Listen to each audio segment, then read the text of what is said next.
अमरावती स्थानिक स्वराज्य संस्था निवडणुकीमध्ये एक मोठी नाट्यमय घडामोड समोर आलेली आहे। काँग्रेसचे अधिकृत उमेदवार हर्षजित देशमुख हे अचानक निवडणुकीतून गायब झाले। नागपुरातील एका खासगी रुग्णालयामध्ये ते उपचार घेत असल्याचे समजते। गेल्या 3 ते 4 दिवसांपासून त्यांचा जिल्ह्यातील कोणत्याही नेत्याशी संपर्क झालेला नाहीये, अशी माहिती काँग्रेस जिल्हाध्यक्ष बबलू देशमुख यांनी दिली आहे।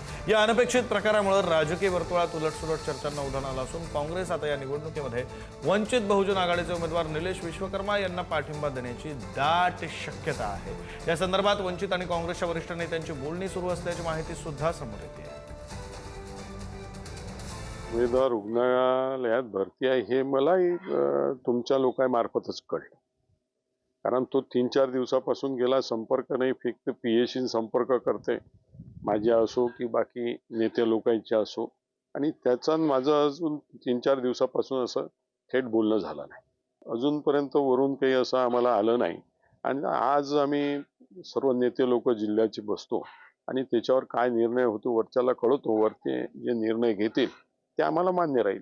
अमरावती स्थानिक स्वराज्य संस्थेच्या निवडणुकीमध्ये तिहेरी लढत होत असताना काँग्रेसचे उमेदवार हे गायब झाल्याची चर्चा राजकीय वर्तुळात रंगू लागली आहे आणि त्यानंतर अचानक ते एका खासगी रुग्णालयामध्ये उपचार घेत असताना दिसलेत।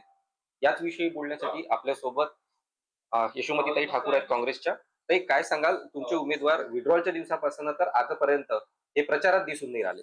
विड्रॉल नंतर ते 2 दिवस सगळ्यांसोबत त्यांच्या ओळखी पाळखी करून दिल्या होत्या आणि आम्ही सगळेजण सोबत होतो।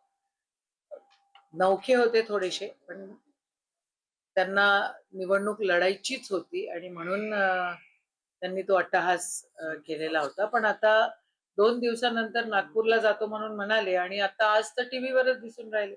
आयसीयू मधनं त्यांचा इंटरव्ह्यू होतोय। आयसीयू मधनं कधी कोणी इंटरव्ह्यू देत असतं का? याचा अर्थ काय आहे? याचा अर्थ असा आहे की याच्यामध्ये घोडेबाजार झालेला आहे, आणि घोडेबाजार जर झालेला आहे तर भाजप जर हेच करत असेल तर मग याला देवेंद्र फडणवीसांनी उत्तर द्यावं। 20-25 कोटी त्या ठिकाणी त्याचा काहीतरी उल्लेख होतो आहे आणि या सगळ्या गोष्टी न पटण्यासारख्या आहेत।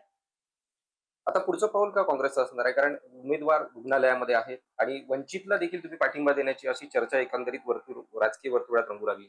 प्रदेशाध्यक्ष जो काही निर्णय घेतील तो निर्णय आमच्यावर आम्ही इम्प्लिमेंट करू।